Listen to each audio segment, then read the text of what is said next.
Assalamualaikum warahmatullahi wabarakatuh.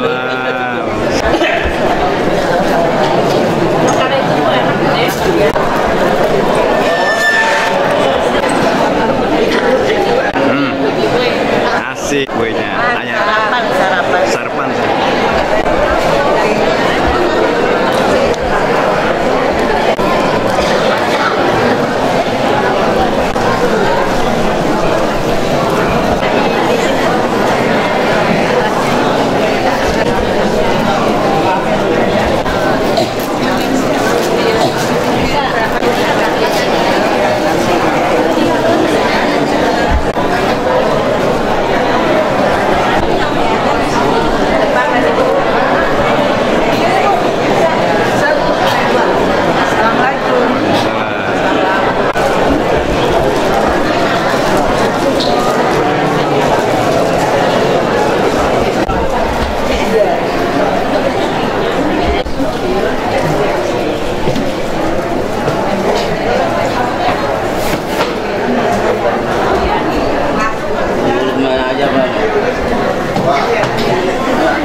Puji syukur marilah kita panjatkan kehadirat Allah Subhanahu wa Ta'ala. Sebelum kita beranjak cara selanjutnya, marilah kita sama-sama membacakan basmalah untuk mengawali tilawatul Quran yang akan dibacakan oleh Ananda Ozi Alfiansah Suhada, siswa SD Muhammadiyah 08 Terus kepada Ananda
wa idza quri'a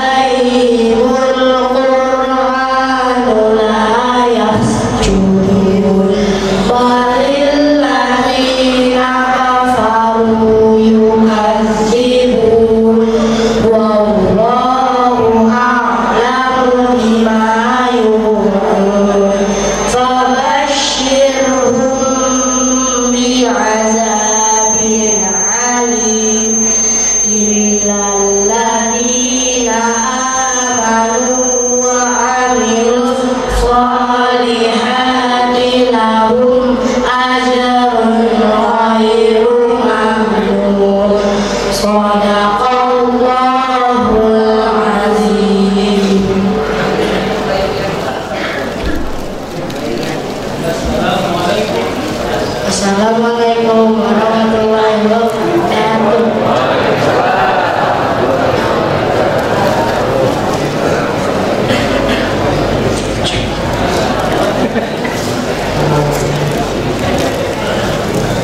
Itulah tilawah Al-Quran yang dibacakan oleh dua penanda.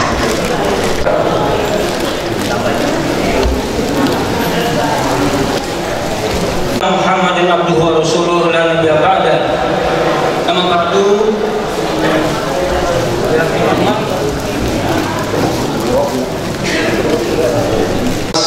Malakasari Pak Iman Sulaiman, Ketua DKM Malakasari, Pimpinan Cabang Muhammadiyah Durun 2022-2027, alhamdulillah hampir semua hadir. Mudah-mudahan diridai oleh Allah Subhanahu wa taala. Kita harus bangga di Malakasari. Jadi kalau jemaah atau DKM yang tidak akur, Info Komas harus cepat tanggap ini, akur dan kompak. Ya, karena dari masjid, ya, umat Islam khususnya dan Islam itu, ya, karena bersama masjid kita harus bangkit, dan dari masjid kita harus bangun peradaban umat. Demikian saja, fasbirul khairat. Dari masjid kita bangkit, dari masjid kita bangun peradaban dunia. Assalamualaikum warahmatullahi wabarakatuh.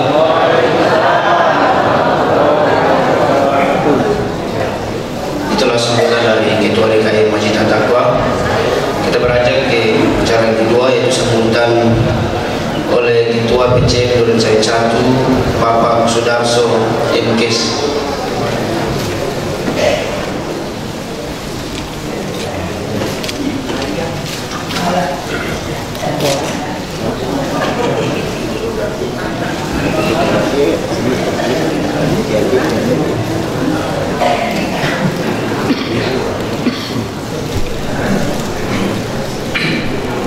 Assalamualaikum warahmatullahi wabarakatuh.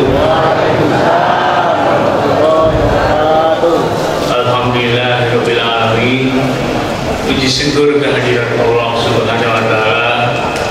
Pagi ini di pagi subuh yang sejuk ini kita dikumpulkan di Masjid At-Taqwa dalam rangka pengajian Forkomas.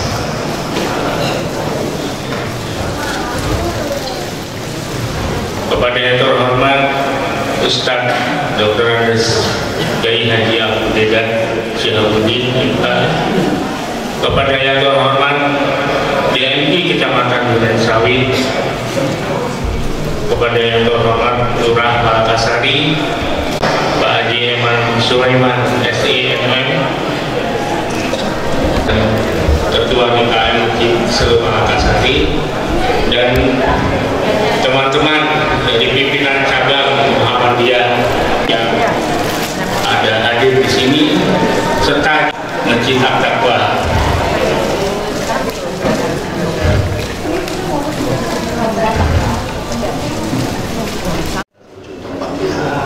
Beserta ibu-ibu majelis taklim muslimahnya, ya, di masjid-masjid, suarakan itu Forkomas di masjid masing-masing, ajak tetangga-tetangga kita, dan antara ulama serta umaroh kita sinergis. Yang terhormat para ketua RW 1 sampai dengan RW 10 serta LMK-nya, ajak para ketua RT-nya. Kadang-kadang para ketua RT-nya ini ke Forkomas sebelum itu susunannya itu udah, artinya udah pensiun ya. Itu ajak para ketua RT-nya. Kasihan ya. Kita merasa kasihan ya. Bukan kita ngasuh juga, kasihan. Ini adalah momen yang paling tepat ya, para ketua RT, Pak RW serta bapak-bapak, ibu-ibu, majelis taklim yang saya sebut, tidak saya sebut satu-satu namanya, yang kami hormati serta cintai. Wabil khusus para pembina, para pengurus, pengawas dari Forkomas yang kami hormati, teman-teman kami, mudah-mudahan terus bersatu dalam ukhuwah Islamiyah, bersatu dalam dakwah, bersatu dalam ukhuwah wataniyah dan ukhuwah basariyah. Ini adalah yang pokoknya paling tepat untuk bersatukan umat. Jangan sampai tadi diterangkan oleh Pak John terpecah belah, jangan sampai innalillahi wa inna ilaihi raji'un. Coba cintai Allah dengan Rasulnya, kita berkumpul di sini. Mudah-mudahan kalau sudah kita cinta pada Allah dan Rasul, insya Allah kita tidak akan berpecah belah dalam satu kesatuan. Puji syukur kami panjatkan kepada Allah Subhanahu Wa Taala.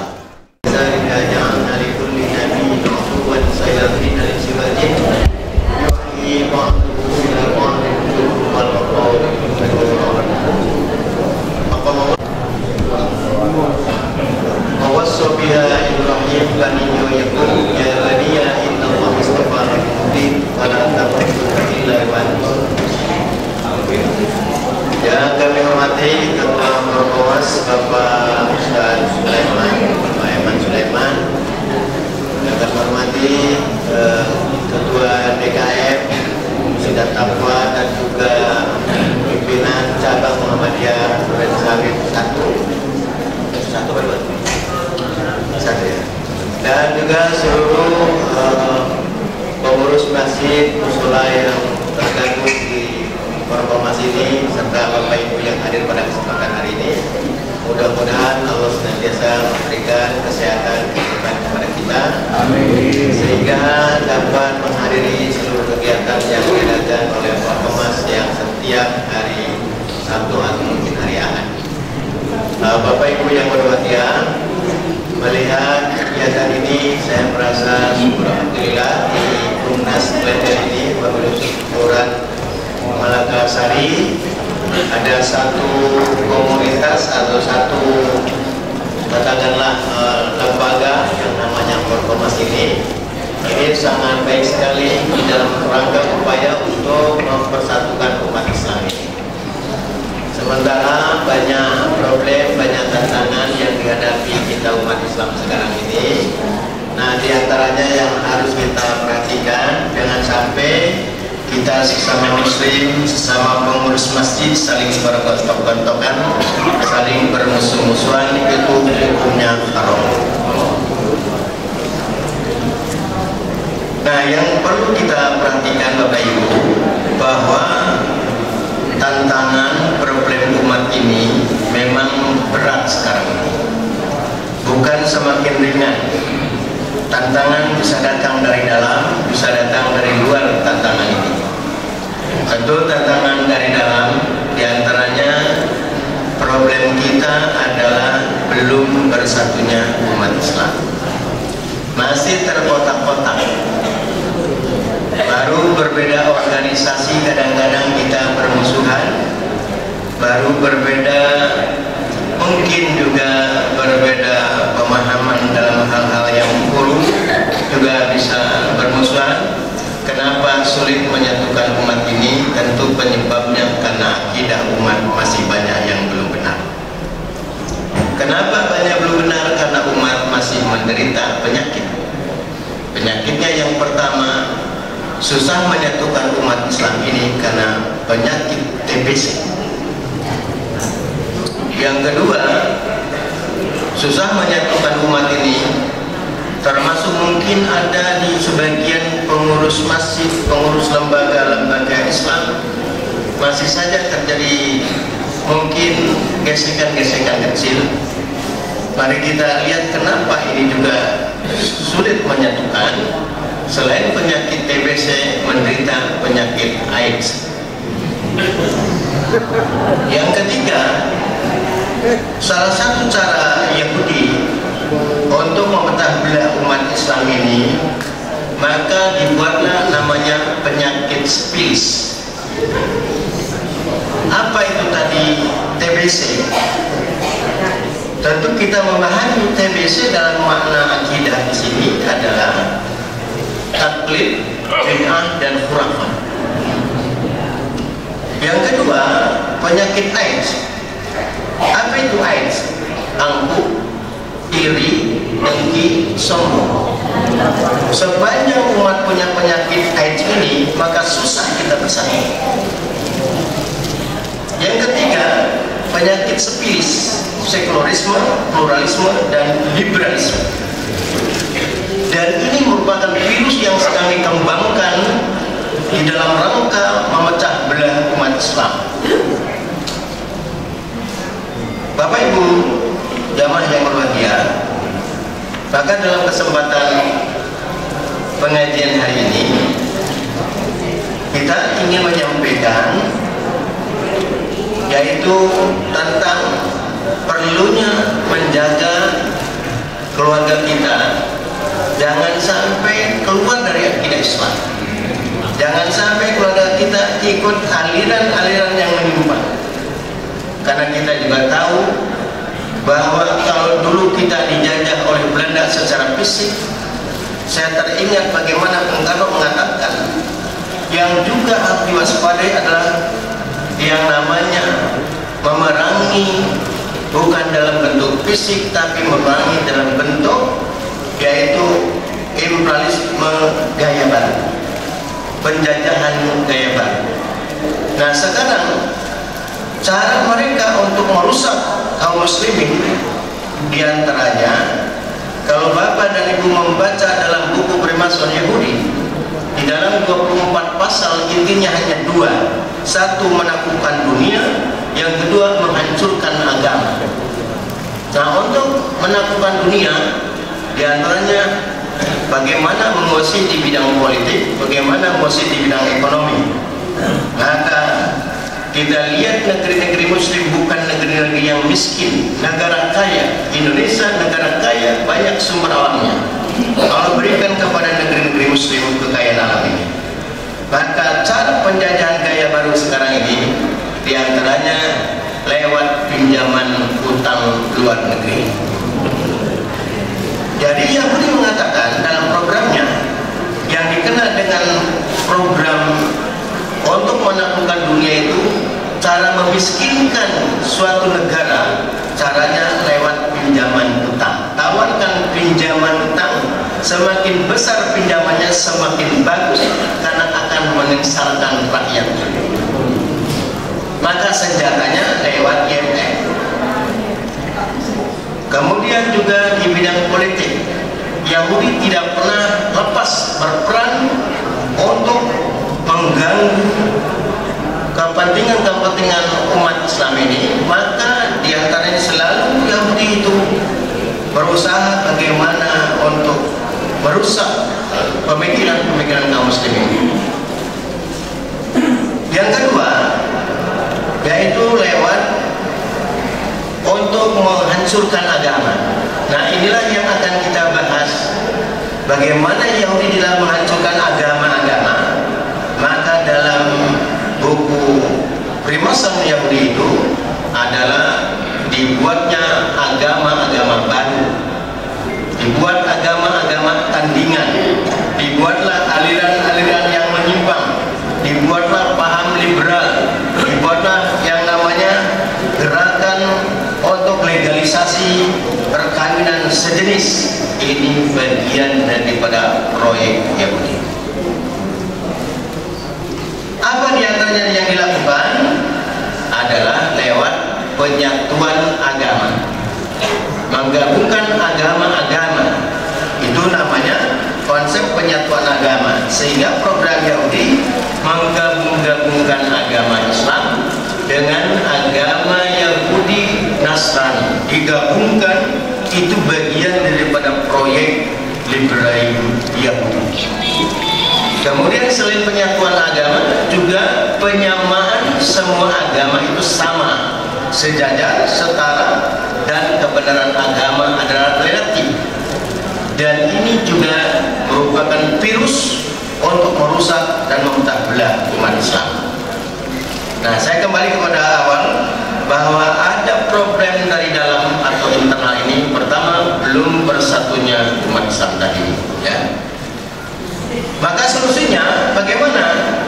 Kalau terjadi perbedaan pendapat di antara kalian, kata Allah, kata Rasulullah SAW juga demikian. Apa? Dijelaskan farudduhu ilallah wa rasul. Kembalikan kepada Allah dan Rasul. Jadi kalau terjadi perbedaan pendapat di antara kalian orang beriman, pengurus-pengurus masjid, solusinya kembalikan kepada Allah dan Rasul. Ini sudah diberikan jalan keluarnya. Nah, oleh karena itu, bagaimana supaya kita tidak berpecah belah? Pertama, Bapak Ibu, wabil khusus tentunya berkaitan tentang mengurus masjid atau jadi pengurus masjid. Pertama harus dilihat adalah Allahnya sama nggak Tuhan? Tuhannya sama Allah. Yang kedua, Nabi-Nya sama Muhammad Rasulullah SAW. Yang ketiga, Qurannya sama, sholatnya juga sama, masih 5 waktu. Ini adalah saudara kita. Kalau mungkin berbeda organisasi, saya kebetulan sebagai pengurus di Muhammadiyah, baik di tingkat pimpinan pusat maupun saya tinggal di wilayah tadi disampaikan oleh Pak John, Pak Eman tadi. Saya jauh untuk berangkat ke sini ini tidak mudah. Saya tinggal di Bintar aja ya. Di melintasi. Barulah sampai di tidak dekat ya, untuk melintasi provinsi yang berbeda. Nah, jadi dari Binjai menuju Duren Sawit. Apa tuh Duren Sawit singkatannya? Bapaknya udah paham itu singkatannya ya. Nah, jadi Bapak Ibu ya, sepanjang Allahnya sama, Tuhannya sama, Qurannya sama ya, Nabi-Nya sama, kecuali kalau Qurannya bilang ini. Nah, ini bukan Quran, tapi dikatakan ini wahyu Allah, katanya ini sebagai tandingan Quran yang lebih sempurna. Kalau Quran itu kalau Allah yang diturunkan kepada Rasulullah SAW, yang Quran ini kitab yang sempurna, dan Quran ini kitab yang dijaga oleh Allah keasliannya.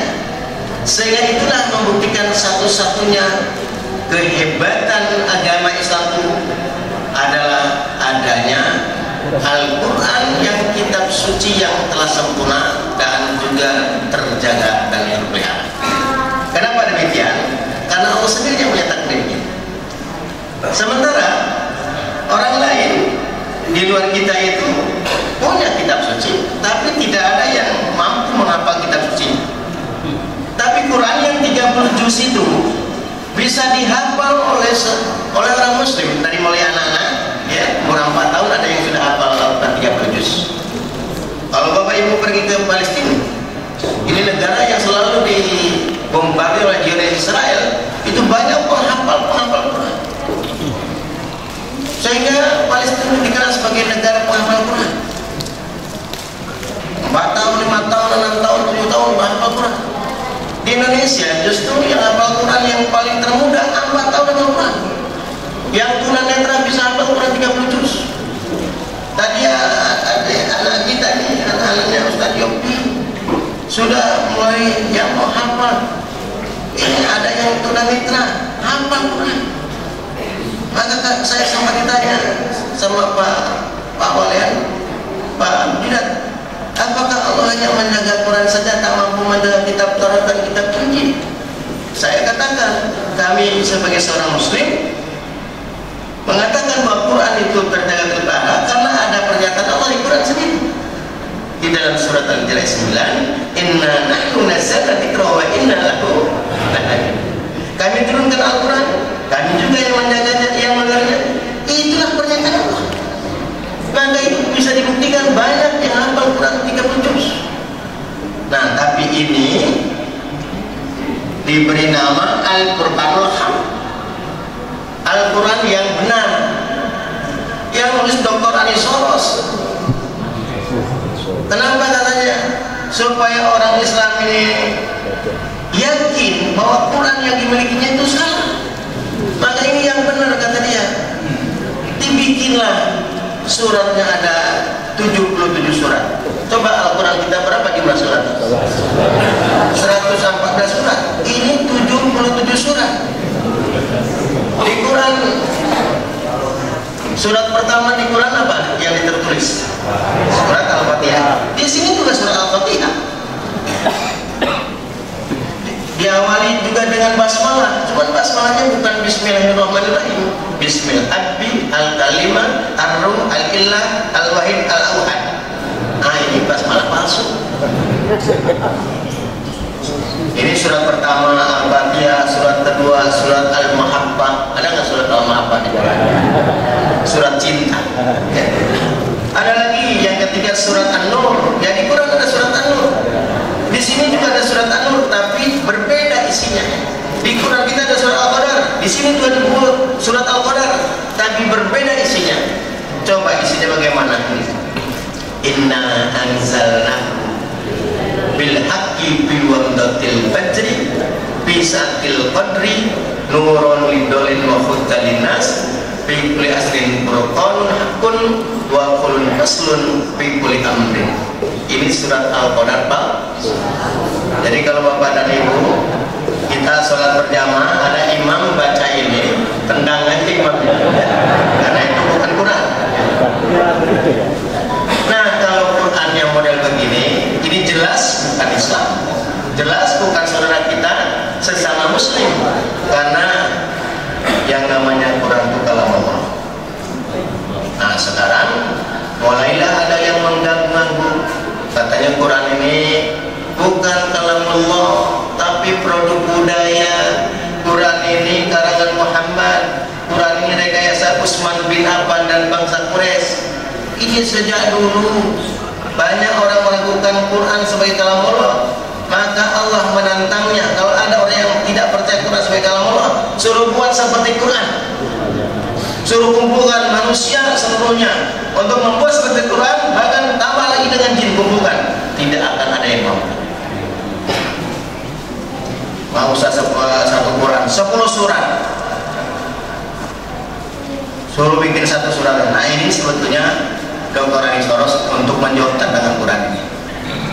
Dulu ketika Rasulullah SAW diutus, muncul juga nabi palsu, mengklaim juga dapat wahyu. Maka ada surat Al-Fil, Al-Fil wa ma adraka mal-fil. Nah, siapa ini? Apakah ini Quran? Bukan. Ini wahyu palsu yang diklaim sebagai firman Allah kepada nabi palsu. Siapa nabi palsunya? Sulaiman al-Ghazali.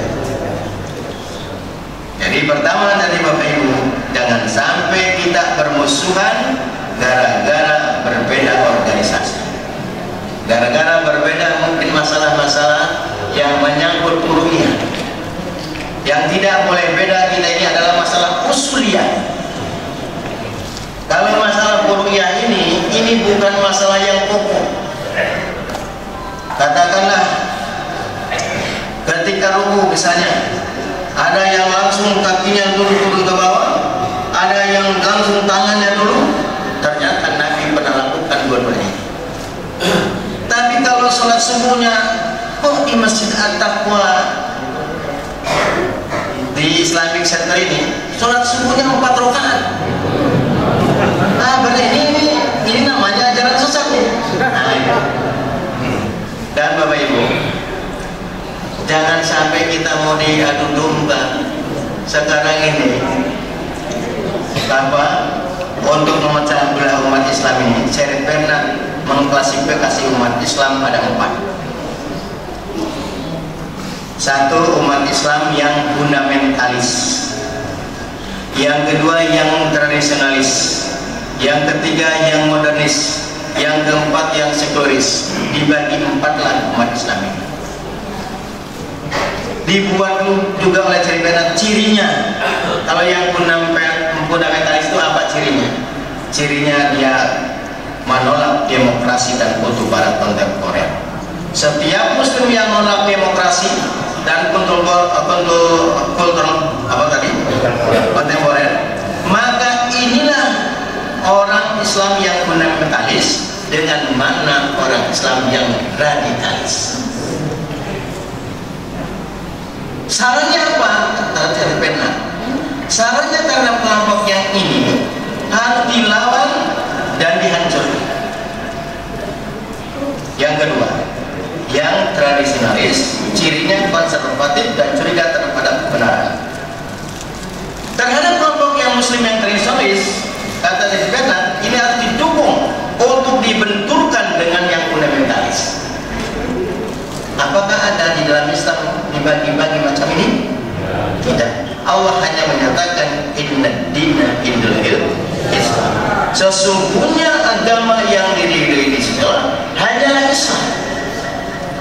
Jadi ini harus menjadi keyakinan setiap muslim bahwa Islam itu satu-satunya agama yang benar di sisi Allah. Wajib setiap muslim. Sepanjang umat Islam punya keyakinan bahwa Islam satu-satunya agama yang benar di sisi Allah, maka tidak mudah orang Islam disesatkan. Nah, sekarang muncul namanya paham sepilis yang mengandung teologinya, teologi pluralis, bahwa semua agama itu sama benar. Sehingga harus berkeyakinan semua agama ini sejajar, setara, tidak ada agama yang lebih unggul. Tapi kita diajarkan oleh Allah, agama Islam satu-satunya agama yang diridhoi Allah. Tapi kita juga diajarkan dalam Quran untuk bertoleransi. Makanya prinsipnya dijelaskan di surat Al-Baqarah ayat 56, la ikraha fid din, qad tabayyana rusydu minal ghayy. Tidak ada paksaan untuk memasuki agama Islam karena sudah jelas jalan yang benar daripada jalan yang sesat. Dan juga kita harus menghargai terhadap perbedaan itu sendiri dengan prinsip toleransi dalam Islam, lakum dinukum. Nah, sekarang ada upaya-upaya menuduh umat Islam itu tidak toleran kalau hanya mengatakan Islam saja yang benar. Karena memang ada seorang dosen di lembaga Islam pernah memaparkan di Majelis Ulama bahwa Quran itu ayatnya ada ayat yang toleran, ada ayat yang intoleran. Jadi surat Al-Imran ayat 19 itu dianggap ayat yang intoleran. Kemudian yang kedua, Bapak Ibu, perlu juga diyakini bahwa berdasarkan surat Al-Imran ayat 85, wa may yabtaghi ghairal islami dinan fala yuqbal minhu wa huwa fil akhirati minal khasirin. Barang siapa mencari agama selain agama Islam, maka sama sekali tidak akan diterima oleh Allah dan di akhirat akan termasuk orang yang merugi. Nah, ini pernyataan Allah. Maka Majelis Ulama Indonesia Pusat telah mengeluarkan fatwa bagi umat Islam, hukumnya haram punya keyakinan semua agama sama. Lewat paham pluralisme agama itu sudah dikeluarkan fatwa. Maka ini wajib meyakini umat Islam bahwa Islam satu-satunya agama yang benar di sisi Allah. Yang berikutnya berkaitan dengan problem dari dalam adalah persoalan kemiskinan umat. Jadi sangat mudah umat Islam itu dipecah belah karena faktor kemiskinan. Di mana umat Islam miskin, sangat mudah orang Islam murtad. Maka kemiskinan ini menjadi problem kita. Lalu kenapa terjadi kemiskinan? Padahal Indonesia ini negara kaya. Terjadi kemiskinan karena sistem perekonomian kita, sistemnya kapitalis ribawi. Yang kaya makin kaya, yang miskin makin miskin. Maka solusinya umat Islam harus menciptakan sistem ekonomi yang Islami. Yang ketiga, problem kita adalah kebodohan umat, di mana kalau umat Islam bodoh maka sangat mudah dimutakan. Maka solusinya umat Islam harus menciptakan sistem pendidikan yang Islami. Yang keempat, problem kita adalah berkaitan dengan kemerosotan akhlak umat. Kenapa terjadi kemerosotan akhlak umat? Penyebabnya karena pertama tadi akidahnya rusak. Yang kedua juga penyebabnya belum adanya seorang pemimpin yang jadi contoh. Padahal kita sudah ada contoh teladan kita dalam Rasulullah SAW. Maka problem yang kelima dari dalam adalah persoalan masjid. Banyak masjid dibangun, tapi masjid difungsikan hanya sekedar tempat sholat. Harusnya di masjid ini ada perpustakaan masjidnya, ada pembinaan remajanya, pembinaan majlis taklim bapak-bapaknya, ibu-ibunya, termasuk ketika ada perbedaan pendapatnya. Maka Bapak Ibu, Allah sudah memberitahukan, ya ayyuhalladzina amanu atiullaha wa rasul wa ulil amri minkum. Wahai orang beriman, taatlah kalian kepada Allah dan taatlah kalian kepada Rasul dan kepada ulil amri di antara kalian. Tetapi kalau terjadi perbedaan pendapat di antara kalian, apa solusinya? Kata Allah, farudhu ilallah wa rasul, kembalikan kepada Allah dan Rasul, kembalikan kepada Al-Quran dan As-Sunnah. Maka kalau ada perbedaan itu, bukan lagi kembali kepada ustaz kita, kembali kepada kiai kita, tapi kembali kepada dasar yang diajarkan oleh Rasulullah SAW dan juga oleh Allah di dalam Al-Quran ini. Jadi Bapak dan Ibu, sebetulnya kalau ada perbedaan-perbedaan pendapat itu, solusinya hanya kembali kepada Allah dan Rasul, kembali kepada Al-Quran dan As-Sunnah. Sekarang ini persoalan yang datang dari dalam. Kemudian berkaitan dengan upaya-upaya penyimpangan akidah ini, dengan banyaknya aliran yang menyimpang, maka Majelis Ulama ini di dalam buku ini, Bapak Ibu ya, mengawal akidah umat berkaitan dengan aliran-aliran sesat di Indonesia itu. Nah, Majelis Ulama memberikan ketentuan agar umat Islam tidak mudah menyesat-nyesat, tidak mudah mengkafir-kafirkan orang. Maka caranya bagaimana? Caranya Majelis Ulama keluarkan beberapa kriteria suatu ajaran dinyatakan menyimpang. Pertama, ajaran itu dinyatakan menyimpang, Bapak dan Ibu, adalah mengingkari rukun iman yang 6 dan rukun Islam yang 5. Jadi kalau ada seorang ustaz mengatakan rukun iman yang 2 atau rukun Islam yang 3, maka jelas itu menyimpang. Ya, ini pertama. Jadi kalau ada yang mengajarkan rukun imannya nambah atau mengurangi dari 6, ya, rukun Islamnya mungkin jadi 7, ya, atau jadi 3, jelas menyimpang.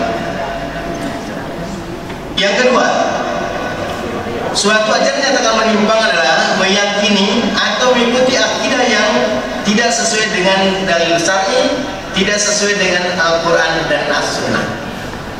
Nah, ini dalam kriteria aliran sesat oleh Majelis Ulama itu, yaitu tadi yang kedua, meyakini atau mengikuti akidah yang tidak sesuai dengan dalil syar'i, tidak sesuai dengan Al-Quran dan As-Sunnah. Maka kalau misalnya pengurus masjid bisa berbeda pendapat itu, lihat ukurannya. Ini masalahnya ada nggak dasar dalilnya?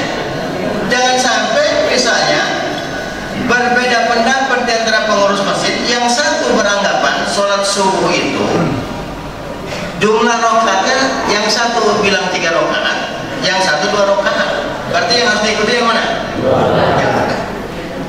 Tapi kalau pengurus masjid ini, oh yang masjid ini masih pakai kunut subuh, yang ini enggak, apakah ini menyangkut masalah usuliyah atau bukan? Bukan.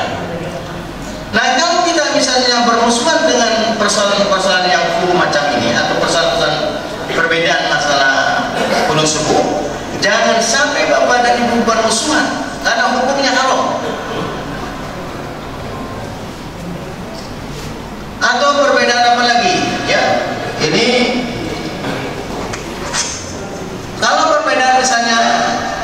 merubah tata cara ibadah tadi seperti sholatnya bukan lagi 5 waktu. Kalau mengajarkan sholat 3 waktu, kira-kira menyalahi atau tidak?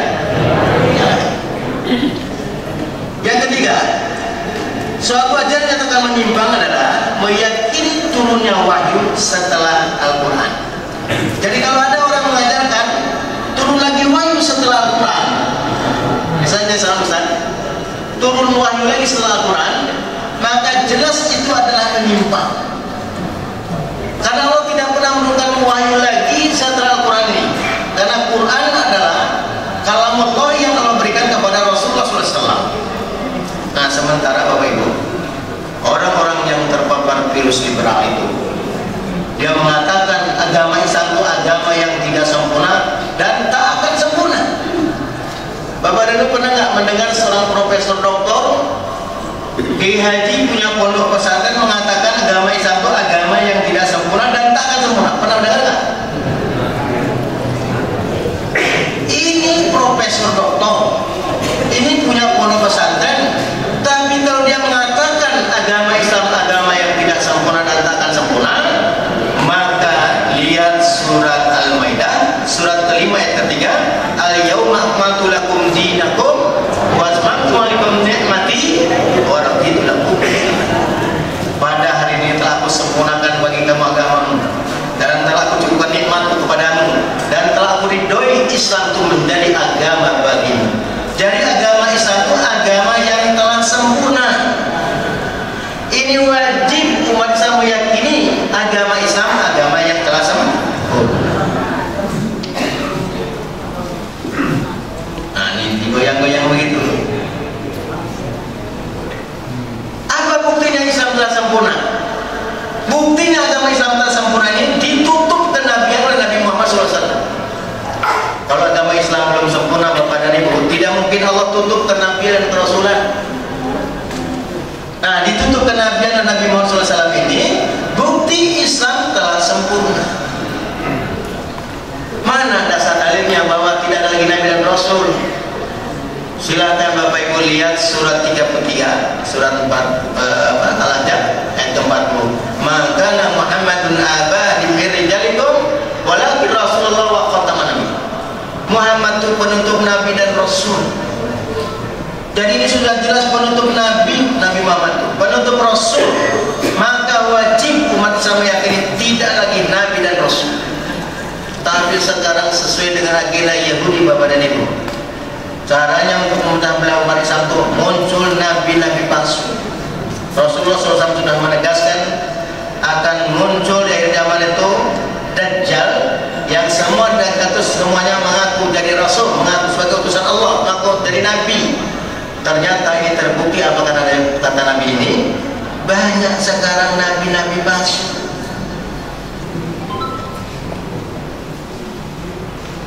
Dan nabi-nabi palsu itu rata-rata nama-nama yang ada Ahmad.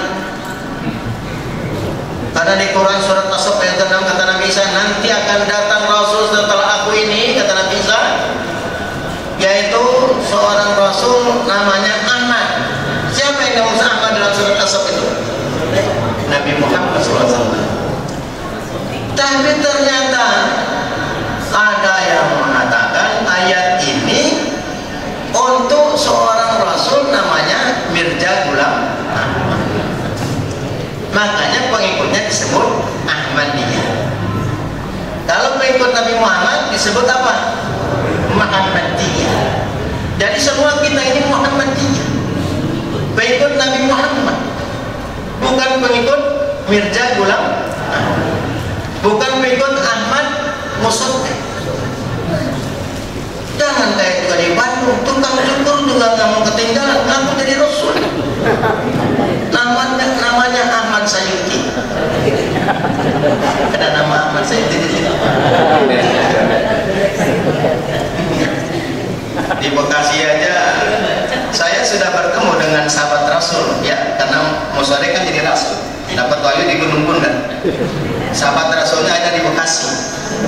Saya dipertemukan oleh orang tuanya kepada saya, ini sahabat Rasul. Begitu ketemu, ini rupanya dia udah kenal saya. Ternyata dia rasulnya Musarik. Dan Musarik ini berkeyakinan bahwa Nabi Ibrahim itu katanya punya istrinya 3. Pertama Siti Sarah, yang kedua Hagar, yang ketiga Keturah. Nah, dari Sarah lahirlah Bani Israel, itu benarnya. Dari Hajar lahirlah Bani Ismail, sekarang dikenal dengan bahasa Arab. Nah, dari Keturah, guntingnya Abraham itu lahirlah Bani Jawi. Bani Jawi. Siapa yang jadi Bani Jawi? Ya, Ahmad Muslim. Sementara kata Panji Gumilang, nah ini Panji Gumilang ini. Kata Panji Gumilang, Abraham punya istri 3, betul itu, ya. Saya baca itu memang. Kalau versi di dalam Bible, ya. Pertama, Abraham punya istri bernama Sarai, yang kita Islam menyebutnya Siti Sarah.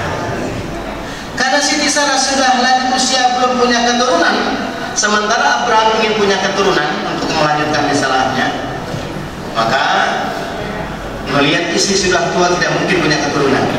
Akhirnya istri yang bernama Sarah ini atau Sarah ini menawarkan kepada Abraham, kepada Ibrahim untuk menikahi seorang wanita yang bernama Hagar, yang dalam Islam namanya Siti Hajar. Ternyata setelah nikah dengan Siti Hajar mengandung, lahirlah namanya Ismail.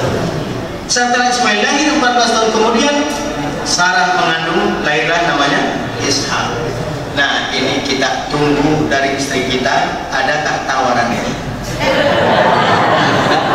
Mungkin banyak emang ada tawaran itu bagaimana? Jadi saya juga belum ditawarin sama istri saya. Terutama ibu-ibu yang susah punya anak, ya, dipancing dulu seperti Nabi Ibrahim, ya, dipancing untuk menikah dulu dengan Siti Hajar. Akhirnya Siti Sarah mengandung, lahirlah Ishak. Nah, dari Ishak itu lahir 2 anak, Yakub dan dengan Esau. Yakub ini yang dinamai Israel. Nabi Yakub punya istri 4, lahirlah dari 4 istri 12 anak. Itulah yang dikenal dengan 12 suku Israel. Nah, kata Bani Gumilang, Keturah ini punya anak di Sumatera Utara, anaknya Nabi Ibrahim, dari istri yang ketiga, yaitu Medan. Jadi kata Bani Gumilang, Medan itu katanya anak Nabi Ibrahim dari istri yang ketiga. Rupanya dia ngambil dari kitab 1 Tawarik, salah satu ayat ke-29 disebutkan Keturah adalah budik Abraham, melahirkan anak diantaranya Jimran, Yoksan, Median, Isbak dan Suah. Di situ ada nama Medan. No, Medan itu anak dari Nabi Ibrahim dari istri yang ketiga. Ada orang Medan di sini. Berarti kalau ada orang Medan, keturunan Abraham, kata Panji Gumilang. Ya, hebat ini. Ini kan satu alumni, ya. Ahmad Musarek dengan Panji Gumilang satu alumni. Sama-sama dulunya diajaitun kan pendidikan sama Musarek. Hanya kalau terus diajaitun, dia tidak punya pangkat tinggi. Karena di sana konsep negara yang dibangun. Ini mendingan keluar mungkin dalam pikiran dia. Langsung keluar dari Ajaitun, langsung mengklaim dirinya menjadi Al-Masih Al-Maud, yaitu mengaku dia sebagai seorang Rasul. Kemudian bertahan selama 40 hari di Gunung Bundar. Maka disitulah bertemulah dengan Waraqah bin Nawfal.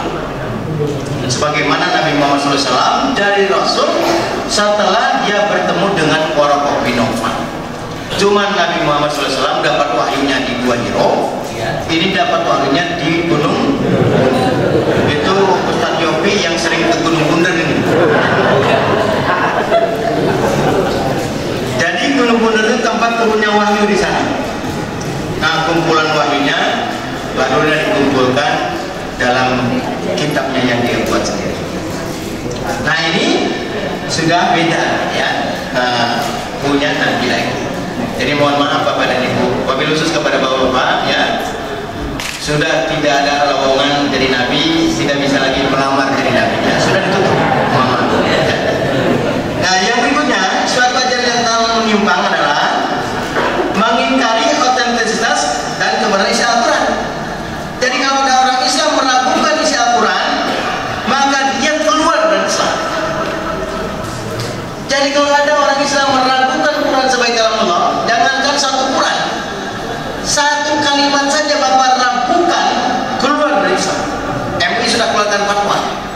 Jadi yang meragukan tentang Al-Quran sebagai kalamullah, maka dia sudah murtad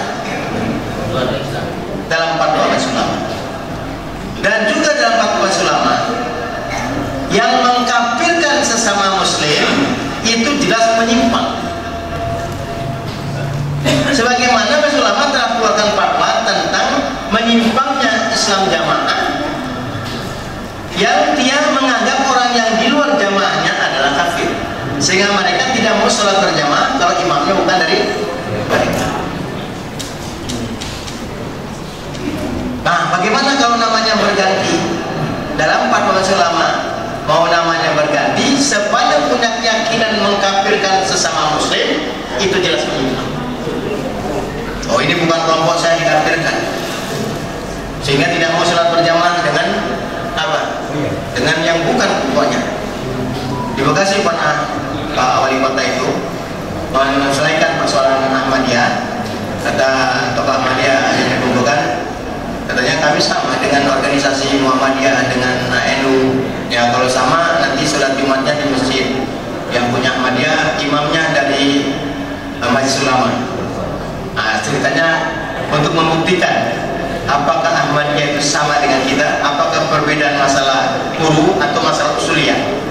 Nah, ternyata begitu waktunya tiba, sudah disiapkanlah Sekum MUI yang akan jadi imam dan khotib Jumat. Ternyata di masjid mereka tidak mau diimami oleh dari MUI. Kenapa tidak mau diimami oleh dari Majelis Ulama? Karena ini tidak percaya bahwa Mirza Ghulam Ahmad sebagai Al-Masih Al-Maud. Harus meyakini. Nah, Islam jamaah juga, kalau dia tidak berbaiat kepada imam mereka, maka dianggap kita ini adalah kafir. Jadi kita ini masuk kafir kita, sehingga dia tidak mau sholat berjamaah dengan kita. Oh, ini sholat kok dengan kita? Ada strateginya, ya. Jadi kembali. Jadi siapa saja yang meragukan ketentuan Quran jelas menyimpang. Yang keenam, suatu ajaran yang tekan menyimpang adalah mengingkari kedudukan hadis Nabi sebagai salah satu sumber ajaran Islam. Jadi kalau ada orang Islam tidak perlu lagi hadis Nabi, cukup Quran saja, maka jelas ini adalah menyimpang. Dikenal dengan nama apa itu? Ingkar sunnah. Kelompok ingkar sunnah, Bapak Ibu, selalu mengatakan kami ini Islamnya Islam Qurani. Jadi kalau ada teman kita bilang, oh Islam kami ini Islam Qurani, itu sesungguhnya mereka adalah orang ingkar sunnah. Kan indah tuh, kami itu Islam Qurani. Nah, sesungguhnya mereka adalah orang ingkar sunnah.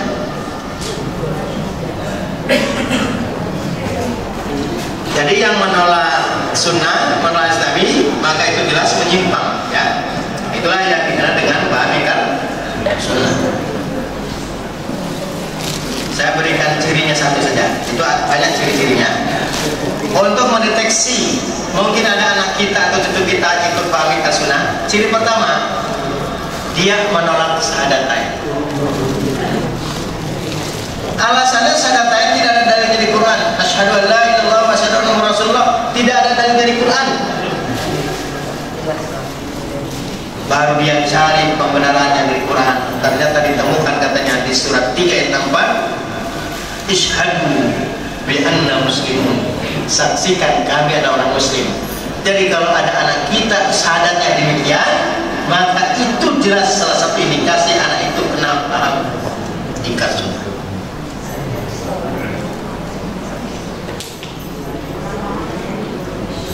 Ini satu aja sudah, ya. Kemudian karena mengenai waktu, dan biar selesaikan saja, cuma ada sedikit lagi. Jadi dia dinyatakan menyimpang itu yang keenam adalah mengingkari kedudukan hadis Nabi sebagai salah satu ajaran Islam. Yang ketiga, yang ketujuh maksudnya menghina, melecehkan dan merendahkan para nabi dan rasul. Jadi yang menghina, merendahkan, melecehkan para nabi dan rasul jelas adalah menyimpang, ya. Pokoknya yang melecehkan Nabi, misalnya melecehkan Nabi Muhammad pedofil, melecehkan Nabi Lut berzina dengan anak kandung istri sampai punya anak, ini jelas menyimpang. Lalu yang ke-9, yang ke-8, suatu ajaran yang sangat menyimpang, mengingkari Nabi Muhammad SAW sebagai Nabi dan Rasul yang terakhir. Jadi ragu atau tidak percaya kalau Nabi Muhammad sebagai penutup Nabi dan Rasul. Yang ke-9, ini satu lagi yang ke-10. Yang ke-9, suatu ajaran yang sangat menyimpang, merubah, menambah, mengurangi pokok-pokok ibadah yang telah ditetapkan syariat. Ayat. Jadi kalau sudah menambah, mengurangi pokok-pokok ibadah yang ditetapkan syariat. Misalnya sholat. Sholat itu diajarkan Nabi sehari semalam berapa waktu? Berapa rakaat jumlahnya? Nah, lalu dirubah. Bukan 5 waktu, tapi 3 waktu. 2 waktu. Jelas bagaimana? Atau yang dirubahnya apa? Yang dirubahnya bacaannya. Seperti kasus di Malang, supaya khusus sholatnya harus pakai bahasanya masing-masing. Ini nggak terbayang di Masjid At-Taqwa. Pak Ustadz John jadi imam. Beliau orang Minang. Bagaimana? Allah Akbar diganti pakai bahasa Minang. Allahu Akbar diganti dari bahasa Minang. Allah. Pak Eman orang Sunda. Allah Agung Besar. Pak Mulyono orang Jawa. Allah Moho Agung. Pak Ahmad Peang dari Betawi. Apa? Allah gede banget. Bisa kacau ini masjid. Makanya orang Islam itu Pak, walaupun berbeda sukunya, berbeda bangsanya, kita sudah diikat. Umat Islam di seluruh dunia sudah diikat dengan kalimat asyhadu an la ilaha illallah wa asyhadu anna Muhammadar Rasulullah. Maka orang Islam ini ciri utamanya dia bersyahadat di seluruh dunia sama. Makanya ketika ada yang syahadatnya ditambah lagi bukan asyhadu an la ilaha illallah wa asyhadu Rasulullah, tambahkan lagi kepada imam-imam yang berapa banyak itu ya. Sampai syahadatnya mungkin bisa 2 lembar. Nah itu sudah. Itu menambah, mengurangi. Misalnya ibadah haji. Kayak kelompok Al-Qiyadah Islamiyah yang dipimpin oleh Ahmad Basodeh, ibadah haji itu tidak perlu ke Baitul Mukarramah. Karena ibadah haji itu maknanya berkumpul. Jadi kalau kelompok mereka sudah berkumpul, itu sudah melaksanakan ibadah haji dan umrah. Atau pergi hajinya bukan lagi ke Baitul Mukarramah, ke tempat lain. Ada yang punya keyakinan sebagai masyarakat, kalau sudah pahit keulaan 7 kali, sama dengan pahit ke Baitul. Kalau itu orang Bukit Tinggi, tinggal naik otot saja. 7 kali 50.000, jadi 350.000. Alah pahit haji. Tidak bisa. Atau berkeyakinan kalau sudah pergi ke Kerinci, air sudah sama dengan pergi ke Baitul Mukarramah. Tidak bisa.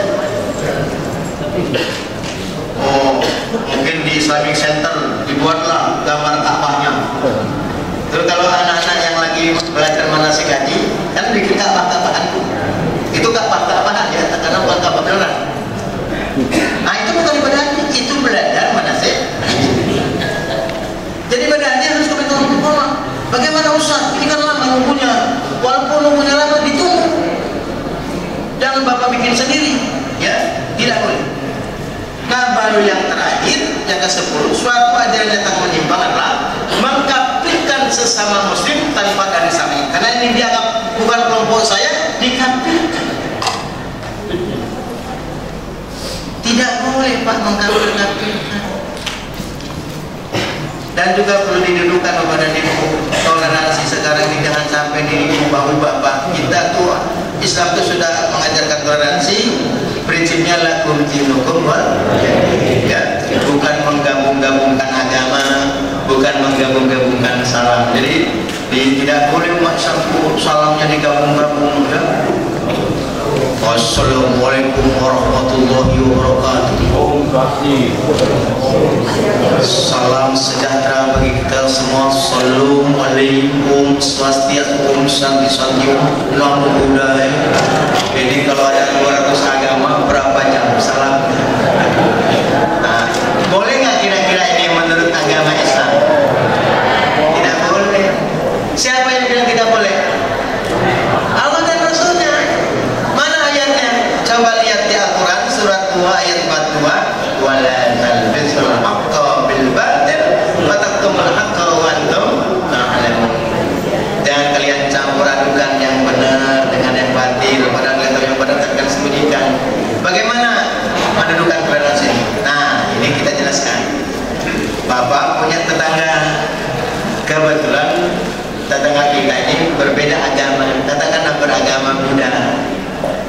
salam sesuai keyakinan dia, namo buddhaya. Artinya apa namo buddhaya? Terpuji sang Buddha. Bapak jangan larang tuh tetangga kita, teman kita yang dekat rumah kita beragama Buddha, salamnya namo buddhaya. Jangan dilarang dia berkeyakinan. Karena jelaskan Al-Quran lakum dinukum, itu bentuk toleransi. Nah kalau bapak larang teman kita, tetangga kita yang beragama lain, katakan yang Buddha, dilarang dia untuk salam sesuai agamanya dia, kita tidak toleran. Nah jadi yang toleran itu melarang orang yang berbeda agama, ya, menjalankan agamanya dilarang oleh kita, seperti salamnya tadi, ya, karena salam itu ditujukan kepada Tuhan. Begitu juga punya tetangga yang beragama itu, Om Swastiastu, Om Santi Santi Om, jangan dilarang bagi yang beragama itu, silakan. Nah itu ya, itu akan indah. Itu namanya apa namanya dalam fikih kebangsaan itu sebagai apa bentuk dari apa emang istilahnya atau ya. Nah jadi itu ininya ya. Tapi kalau sesama muslim, nah Nabi mengajarkan itu untuk penutupnya, ya. Untuk penutupnya, ya, karena ini sudah lepas. Untuk penutupnya, karena saya akan meluncur ke wilayah BSD, Pak. Bekasi Selon sedikit Tambun. Dari Bukit Tambun. Nah, ya. Jadi jangan digabung-gabung ya Pak ya.